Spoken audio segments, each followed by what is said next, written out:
So, sitting with your family or friends around a campfire, scary stories are usually involved.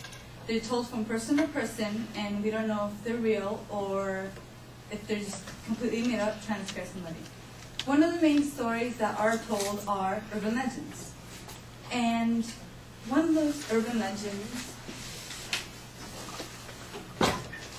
stories that are told are funhouse replacement, the hug hand, don't eat Pop Rocks and carbonated soda at the same time, the clown statue, and of course the hanging of the Munchkin in the Wizard of Oz. So I'm going to be talking about how urban legends become urban legends, where they come from, what is an urban legend, and why they're so popular. So the first thing is that the urban legend, the definition is that it is actually stories told from word of mouth that have some truth in it, that are presented in truth but have the absence of actual knowledge or evidence.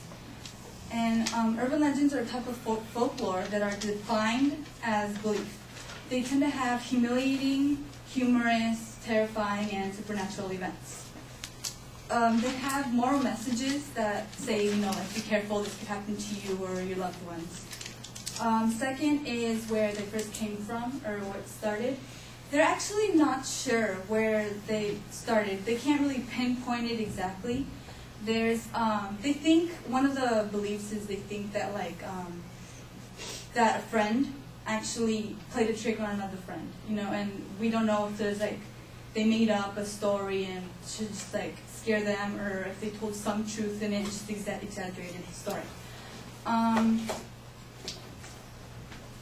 It is spread through communication by mass media, and urban legends have been around for thousands of years, but it hasn't really been talked about until the 1930s and 1940s. And it got pretty big when a writer of the show from Law and Order, they did a certain urban legend story, and they put it into the earlier episodes. Another one of the episodes, or not Law and Order, but just an episode that was used, was The Simpsons. And they actually did the killer in the backseat. And I know that's not from the show, but it's actually from the Simpsons movie, but that's the closest I can get from that. But, so really quick and very short story of the killer in the backseat. It's where a woman was driving at night, and she noticed a car following her, and every certain minutes the high beams would turn on, and then it'd stay on for a minute or two, and then it would turn back off. And again, it happened. Minutes passed, and then the high beams turned on. A couple minutes turned off. A couple minutes came, and then it turned off. And it kept following her, and she got scared. She went home and ran out of the car and into the house and called the police. She stayed in there until the police came. And when they came, the car was still there, and they took him out, and he started saying, oh, no, it wasn't me, I was trying to protect her, there was somebody in the back seat. And when they checked, they opened it, a guy fell out, and it turns out that every time there was a person in the back seat, he stood up to try to kill her, but the car in the back, the high beams would turn on, so he would duck down, afraid of somebody catching him. And so he didn't even want until he would feel secure, and then he turned him off and stuff like that. So that was just really quick. Another movie is The Urban Legends, obviously, that they use it for. Another possible reason is that they don't really know, a person will tell a story and they just simply forgot where they heard it, so they have no actual evidence or source, and they just send it happened to a friend of a friend or to their friend. And people tend to believe it because they hear it in newspapers or authoritative sources, and one of those would be Halloween candy. So you go trick-or-treating, and of course they tell you don't eat your candy until you check it all out. And you check for open wrappers or just something's not right with the candy, and if it's weird, then just throw it away. there actually have not been any cases of Halloween candy contamination, but it's still, the media and the police still have actually issued a warning year after year. And then I will explain why they're so popular. And it's usually, if it touches on fear or experience, then it will most likely spread like wildfire. And you will pass it on if it has some kind of personal connection to you, or you know somebody who has that fear or experience, and you want to warn them or just scare them. And the details of the story can actually make it seem real, like, for example, a kidnapping in your city or a gang fight in your city, and you're scared because you actually live in that area and you're familiar with it, so you tend to pass it on to other people, your loved ones, your friends, to warn them about it.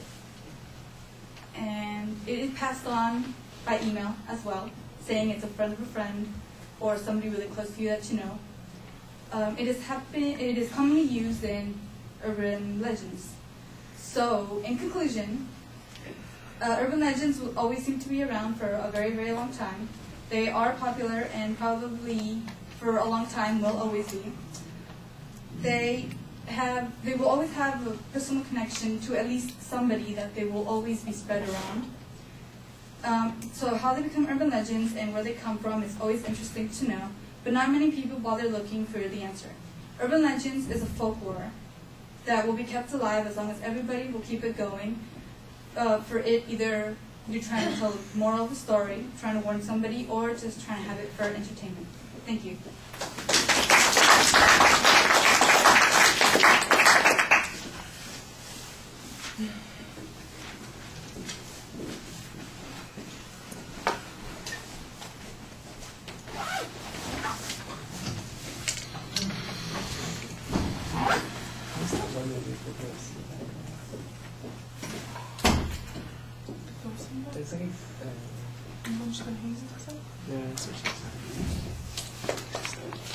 Oh, 3 men and a baby.